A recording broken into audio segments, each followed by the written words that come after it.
Welcome to the Human Capital Innovations Podcast, your go-to source for personal, professional, and organizational growth and development.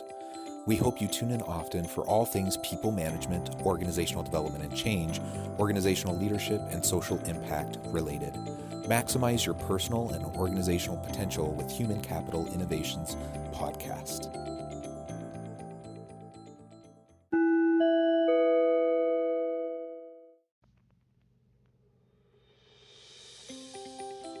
Welcome to the Human Capital Innovations Podcast.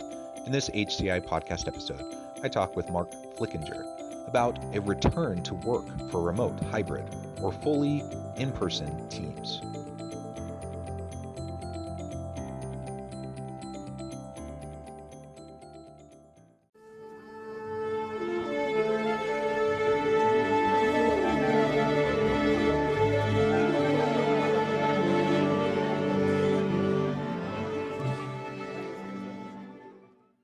Mark Flickinger, welcome to the Human Capital Innovations Podcast. Jonathan, thanks for having me. Excited to be here. Yeah, I'm super excited for this conversation today. We're going to be focusing on a quote unquote return to work, looking at remote, hybrid, and fully in-person teams and how we can navigate this, because it really is a complicated thing. I think pre-pandemic, many people were very resistant to remote work. But after the last 16 to 18 months, people have become more familiar with it, more comfortable with the technologies associated with it. And so some people are really resisting returning to the office in person. Others, some people really like the flexibility, the autonomy. They like not having the commute. And so they want to stay remote or at least hybrid.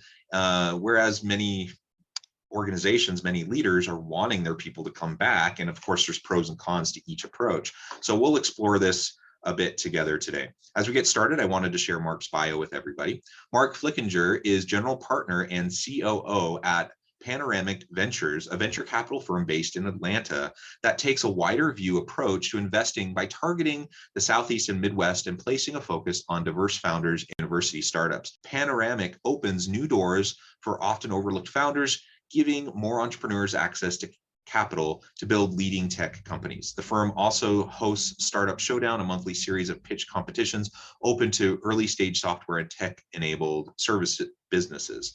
Flickinger has served on numerous boards at entrepreneurial companies and oversees fundraising, investor relations, marketing, branding, talent acquisition, and acceleration at the firm.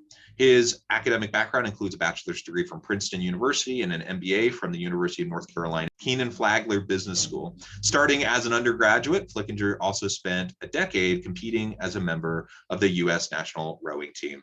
What a tremendous background, just throwing the rowing in there last minute. That's a great, unique little tidbit. I think that's wonderful. Anything else you would like to share with listeners by way of your background or personal context before we dive on in? Sure. Thanks, Jonathan. Yeah, Kenan Flagler, just a quick comment. It's one of the only, if not the only, business schools named after a female, which is great to hear. That's sad that that's so unique, isn't it? It is sad, and I hope that has changed. And my data is out of date. But as of when we went there, or when I went there a couple of years ago, probably more than I'd care to admit, that was the case. But I'm really excited about today's discussion. I think it's something everyone's grappling. Just from a background perspective, I kind of came up through operations. I worked at a couple of different firms and was in the operations side, whether it's project management or leadership with small organizations. Have now been at Panoramic for about 6 years as we've grown and scaled our own organization. But also we have all these portfolio companies that are kind of struggling with the same thing. And it'll be fun to sort of dive in and discuss sort of the challenges, which seem to be changing on a daily basis, if not a weekly basis, as we kind of navigate this pandemic. Yeah, it really is interesting. I'm sure everyone wishes we were past all of this by now. I remember when we were still, what turns out to be early stages, as we were getting to the end of summer 2020, I thought for sure, this is something that's almost ready to be behind us. And that here we are a year later, and it doesn't seem like we're all that close. And with the Delta variant and the continued struggles and challenges, I think this is something organizations are going to continue to have to wrestle with. There are many firms, many tech companies, for example, that have just declared people can continue to work remotely indefinitely, and they're happy with that. Yet we see other companies that really want to get their people back into the office, but they want to do it safely. They don't want to put their people at risk. And of course, as I mentioned in the intro, there's really pros and cons to each of those approaches. And so let's dive on into that. And what really would you say, from your experience in working with a variety of firms, is the most important thing for teams to think about in trying to decide that balance between remote, hybrid, in-person, to foster collaboration, productivity, efficiencies, and ultimately innovation? Yeah, I think there's two sort of overlays that it's important to note before we dive into the discussions. I think the first is, not every company has the luxury or challenge that we're faced with. So we're a VC firm. We were able to execute fairly effectively when we were forced to move into the remote environment kind of early 2020. And I totally agree. I have two daughters at home, and one of them has a birthday in June and the other one has a birthday in October. And both of them, I unintentionally misled, thinking that we would be through the pandemic for their birthday parties. But this thing does continue to tail on. But I think whether it's a manufacturing company, that's a different environment than the environment that I'm in terms of where my kind of framing my thinking. And I think the other one is the pandemic still exists. And so that kind of confuses how you would want to do what I would call the sort of the next or new normal or optimal way to have your employees. And so like everyone worked in the office because that's what we always did. There's this sort of, we came to the office because we were supposed to, and at the office, all these wonderful things happened that we didn't necessarily realize happened, like creativity, collaboration, culture. These things sort of happened because we were in the office. And there was a resistance against that because we really didn't know what would happen if we weren't in the office. And then, overnight, right? Overnight, we're all forced to work at home. I think broad brushstroke here, but there were a lot of businesses that were pretty effective working from home. I know for our perspective, we were, call it a 10 to 15 person organization at the time. We had 30-ish investments into different portfolio companies. Through the combination of adrenaline, need, desire, and technology, we were able to pretty effectively operate for an extended period of time. Meetings that didn't need to be meetings disappeared. We had more time. We were balancing. We weren't commuting, and so suddenly we were very effective at sort of running the organization. I think that what's happened now is over time. Now we're kind of drifting towards 2 years of that. We've hired a bunch of employees, and their experience is different. When you go home with 10 to 12, 15 people that know each other, have this common connection, culture, et cetera, we know what we're driving towards. We're connected to the vision. We feel a part of that mission. But now we've increased in size, and suddenly those 10 to 15 people are starting to get the fatigue, right? Where, hey, I've been working from home for a long time, and you kind of lose aspects of it consciously or subconsciously about sort of why am I doing this? Why do I get up and talk to a two-dimensional screen every day? And then as we bring these new employees on board, we owe it to them to teach them, to learn, to indoctrinate them in sort of how to do things, not necessarily just the culture, but like there are things that you don't know when you start a new job. And we found those to be more difficult to try and execute when everyone's in this sort of at-home environment, or even the optional kind of, hey, come or not come, you can work from wherever you want environment. So I would say that there's all of that piece, that sort of what's the new best optimized option for employees is further confused because of the pandemic. What you would want to do or even want to try is now it's like, well, should we try it now or should we try it later? Is now the right time to try it or should we wait? So I think there's this, we're working through that sort of, where does the pendulum kind of fall out? And we'll probably try some things and then make some tweaks to make it better. But on top of that, we're now, whereas we thought we were kind of moving towards a period where we could move forward and keep everybody healthy and safe.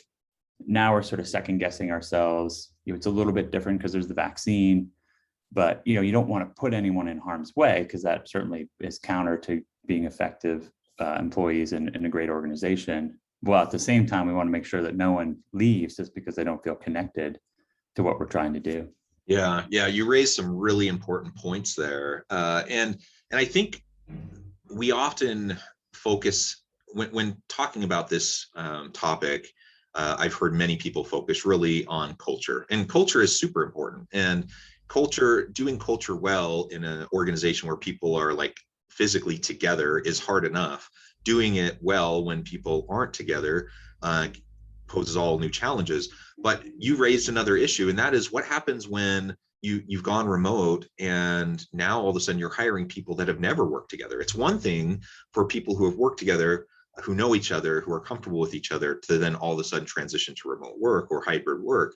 It's something else entirely when you have brand new people that aren't part of the organization previously. They don't understand the culture. They don't understand the processes, the procedures. They don't understand all the, just like you said, the little things that go into just working effectively together in an office space.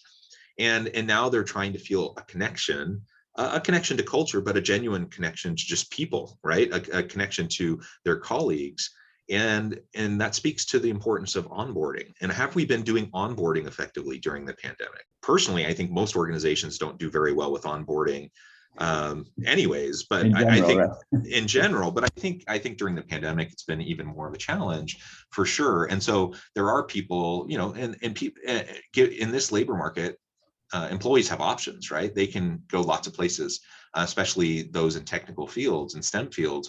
And so, yeah, if you get into an organization and you get the Zoom fatigue and you don't feel connected and you don't feel like you've really been onboarded, I think the chances of those individuals going to the next opportunity, are just higher. And so these are all the things we definitely want to grapple with.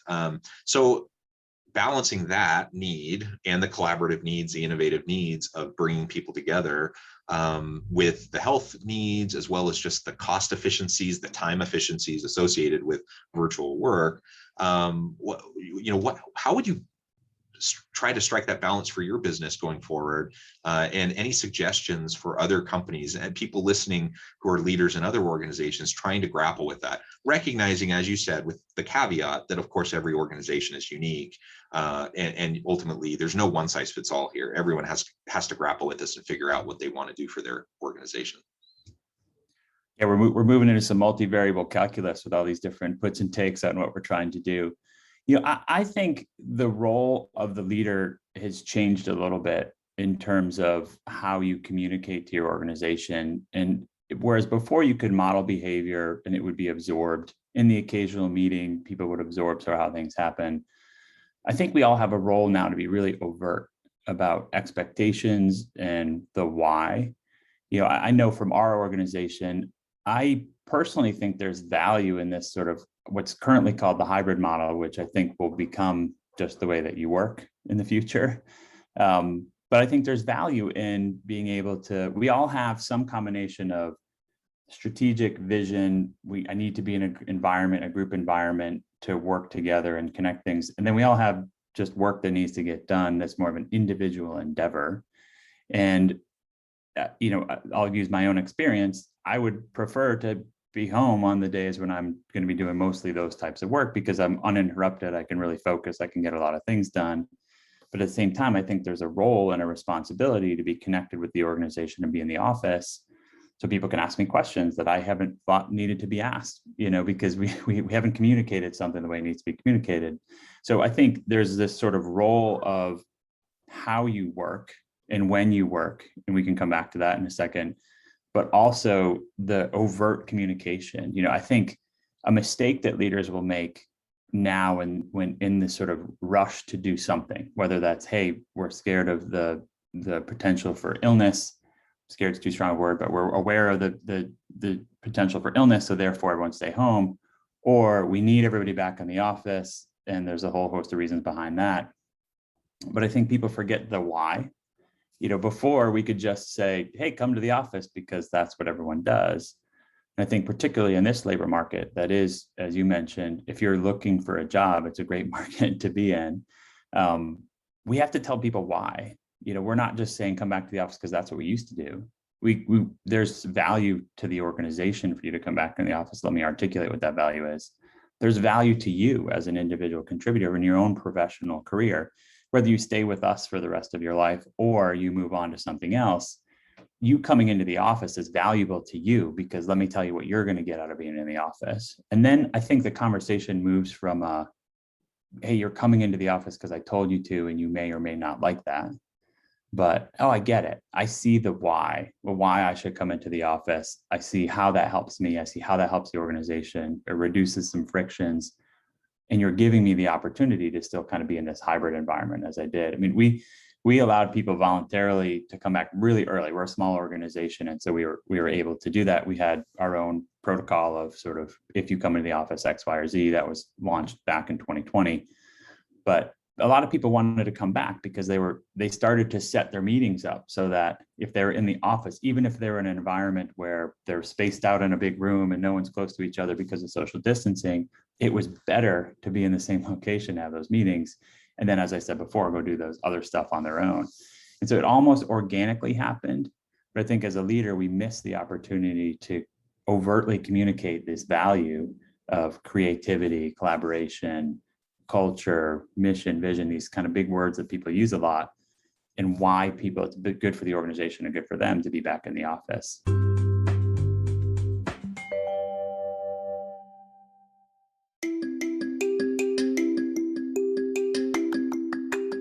I'm excited to announce the publication of my new book from HCI Press, Bluer Than Indigo Leadership: The Journey of Becoming a Truly Remarkable Leader. Early in my adult life, I learned about an Asian proverb that translates as bluer than indigo. If you think about the color indigo, it is a brilliant, deep, and vibrant blue, what some would call the bluest of blues. To have something that is bluer than indigo is rare and truly remarkable. Contrary to popular myth, there is no one-size-fits-all or cookie-cutter approach to effective leadership. There's no silver bullet, no secret sauce, no go-to model that will solve all of our problems. The truth is, great leaders have all had their unique strengths and flaws, and have all had to discover and then pave their own distinctive path in their life's journey to fulfill their leadership potential. Bluer Than Indigo Leadership will help you discover your own path and explore those ordinary, everyday actions that will help you respond to an uncertain future and produce extraordinary results for individuals, teams, and organizations.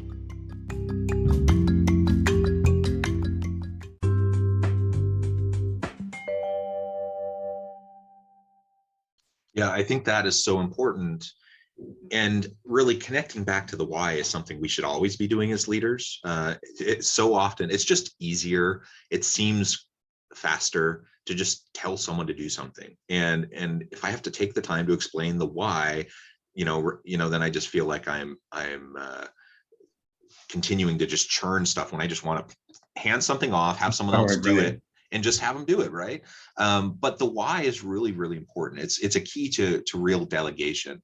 And if you really want to partner and collaborate with other people, there has to be a shared understanding, and there has to be that shared why. So whether you're in person, remote, hybrid, whatever, getting to that why is always important. But you've really articulated well why it's extra important when in this kind of an environment you're trying to bring people back to the office space, or if you're just scheduling meetings, like you talked about earlier, about how your organization had to wrestle with, like, we've done all this stuff in the past just because that was what we've always done. That was the tradition. These were the norms within our organization. We hold these meetings. This is the regular cadence. And then all of a sudden you have to step back and think about it. Do we really need to do all of these things? Do we need to do them at the rate we were doing them before? Is this meeting important? Do we really need to have this meeting, right? What's the why behind each of these things? And if there's not a clear why, then by goodness, just get rid of it, because you're just wasting people's time.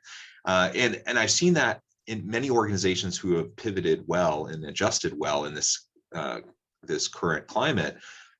They've really done that. They've asked the why consistently, and they've listened to their people about the connection of all those whys. But then I've seen, in contrast, I've seen other organizations that have really struggled, and instead of like challenging the why and trying to understand it and then pruning back the things that weren't necessary, they're just adding more and more on. And I've seen organizations where they all of a sudden they're like, oh, this is super easy to have huge meetings now on Zoom. And so rather than like trimming back unnecessary meetings, now we're adding tons of meetings. And we're inviting way more people to them because it's all virtual and we're not constrained by physical space. And that, in my opinion, is a recipe for failure, and it's a recipe for frustration. And it's kind of the opposite of what you're describing, like those ideal times when it's good to have people together physically in the same room, when there's creative strategic decision making that has to happen, where you can have richer interaction in person rather than looking at each other through the screen. So getting to that why, just really, really important. I hope anyone listening will just consider how do you do that? How do you do that on a daily basis with your people? Because I think that's in part at the heart of what a good leader does and what good leadership is. Yeah, you made me think of one of my professors at Keenan Flagler. We mentioned it earlier. He had a saying. He said, "Just because you can doesn't mean you should." And he was doing it in a particular case, but I've kind of taken that as a good way to roll through life. Just because you can have 1,000 people on a Zoom call doesn't mean you should have 1,000 people on a Zoom call. When you're thinking about what the goal is, can you deliver that context in a way where it's asynchronous, right? Where someone can consume a 5 to 10 minute video sometime during the course of the day, as opposed to tuning into one of these Zoom calls. I think the advent, or I shouldn't say advent, the adoption of Zoom has been wonderful in a lot of different ways. I mean, we're able to do things and connect with people that we wouldn't be able to before. As a VC firm, we fundraise from time to time, and that has been redefined, how you fundraise. I think we also like to meet companies that we invest in person. That has also been redefined, and it made me think of it when you were saying, we've helped to sort of squeeze out the inefficient times of our day. It's great to have a Zoom call first, right? I mean, we can meet people, see if there's commonality, common ground, some value in us taking the next step, and then you can go in person. But I think because everybody said, well, if we're going to do this, you have to meet in person, we didn't have the technology to support it. You're making a lot of trips that you may not needed to make, and those are inefficient in and of themselves, as much fun or dread as they bring out of whoever is doing the travel. So I think there's ways for us to continue to get benefit out of this sort of bad thing that's happened, to sort of get benefit out of how we structure our organizations, but people have to be open and willing to sort of adopt it and sort of see what are these open doors that it's created for me and how can I best use them for my organization. I think another thing that everyone's kind of grappling with is, when the pandemic first hit, we really didn't have anything to do but work.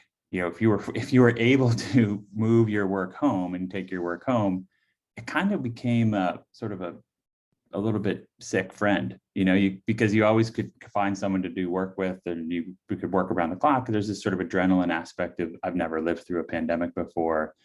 And so we kind of blurred all these lines together of personal and professional. And I think one of the things that you have to be careful with how you navigate this one, but as we come back into sort of allowing things into our lives, like travel or commuting or sports teams for your kids, or being able to go out to dinner with someone, whether that's for work or personally, we have to recognize that those lines have to kind of unblur a little bit somehow. And otherwise, I think you run the risk of, again, kind of turning off an employee that could be a great employee. If you look at all these sort of potential cracks in the foundation of your connection with your employees, and they don't feel connected, they don't understand the why, and then suddenly they're being asked to work as if they had nothing else to do over the course of the week, but you're asking them to go to a dinner or an event or a function or something like that. I don't know how to handle that one. That's one that I'm still sort of working with, because you don't want to come across and say, oh, no, don't work as hard. That's not the intent.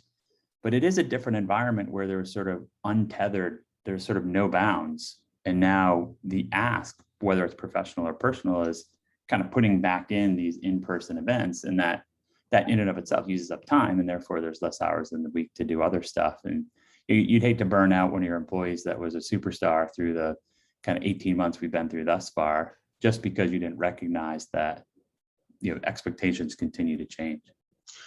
Right, that's a really good point. And just the balance element in life, like you said, during the pandemic, I think for a lot of people, self included, it got out of whack, because I'm working, I'm back in my office right now, but I've been working predominantly for the last 18 months from the corner of my bedroom, and and helping, my kids doing school at home and everything like that. And it's just been challenging. But because it's been convenient, it's really easy to just hop on extra meetings to work into the night after the kids go to bed, whatever, and not being able to go out and do other things. Part of it's just intellectual stimulation, like just wanting to do something Right. and not watch more Netflix. Right.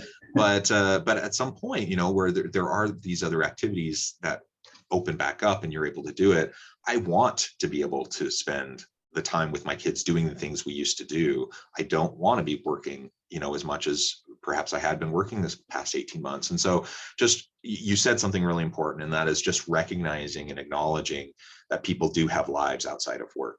I think if we can do that and be genuine about that and just communicate with our people, then we can navigate kind of this recalibration that's going to have to happen. It happened when the pandemic hit and we had to, on a dime, move to remote work. It's going to have to happen as we move back into the workplace, in a hybrid environment or whatever, and just navigating the flow of the workday and the expectation for the work that gets done during that day and during the week. So these are all the types of things we have to wrestle with as we move forward, while also balancing the need for human connection. We're social animals. We need to connect with other people. Even introverts need other people in their lives. And when we don't have it, there are consequences. There are mental health consequences.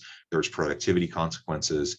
And certainly innovation and collaboration consequences. And so, I suppose we've probably raised more questions than we've answered during our conversation today, but that's important. It's important for everyone to really just think about these things, to have the open, transparent conversations with your people and try to tackle, what this can look like for you, and then just iterate. Like, you don't have to get it perfect in the first iteration. Just try things out, see how it's working, and be flexible enough to adjust. And if we do that, I think we'll be able to navigate this and come out on top.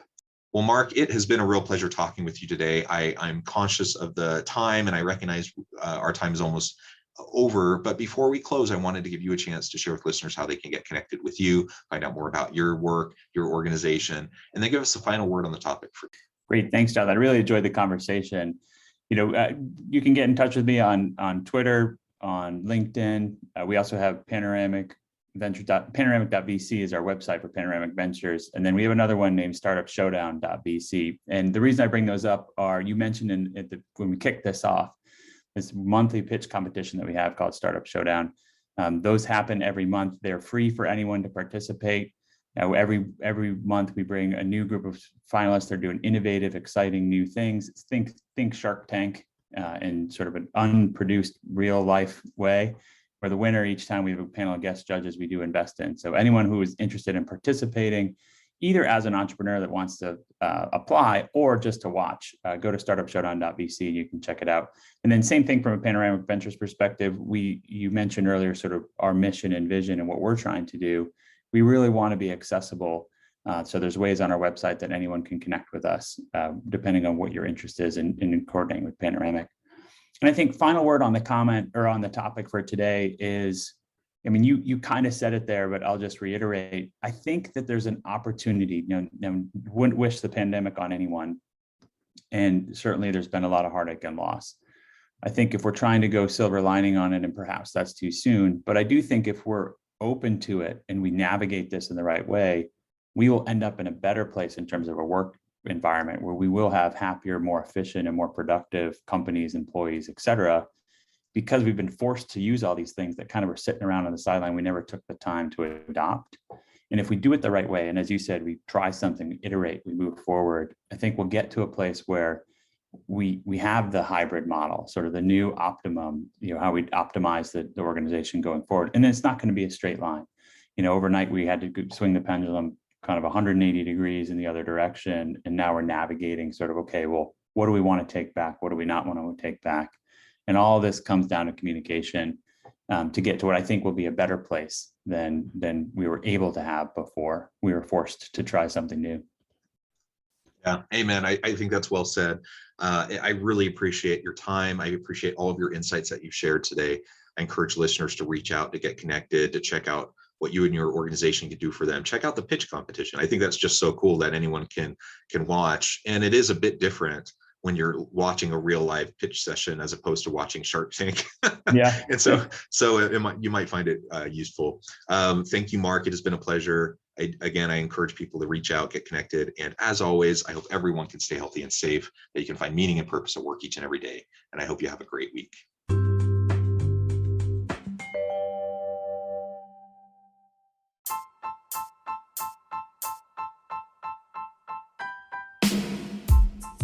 The alchemy of truly remarkable leadership. Ordinary, everyday actions that produce extraordinary results. Consider how the nature of work has shifted over the past 50 years. With increased globalization, rapid technological advancement, and the shift in economic composition, the average job of today looks very different than the average job of 50 years ago. What will the jobs and organizations of tomorrow look like? Moreover, what does this all mean for organizational leaders? What are the core competencies and capabilities of organizations and their leadership that are prepared for continued disruption and geopolitical and socioeconomic shifts? Regardless of what the future holds, increasingly, leaders need to be socially minded, data-driven, decisive, champions of talent, and disruptors of the traditional notions of leadership, teams, organizations, and work. The alchemy of truly remarkable leadership will help you to explore your own leadership competencies and capabilities and consider ways to apply and implement them into your workplace and personal life.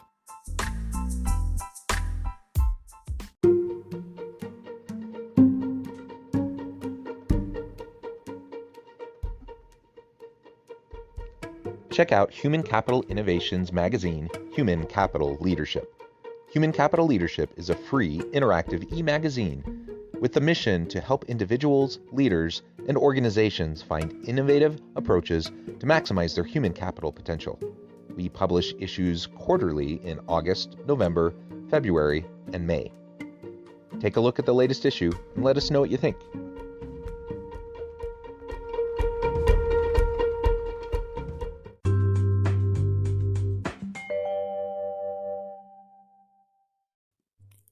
Thanks again for joining us for this episode of the Human Capital Innovations Podcast. I hope you stay healthy and safe and that you have a great week.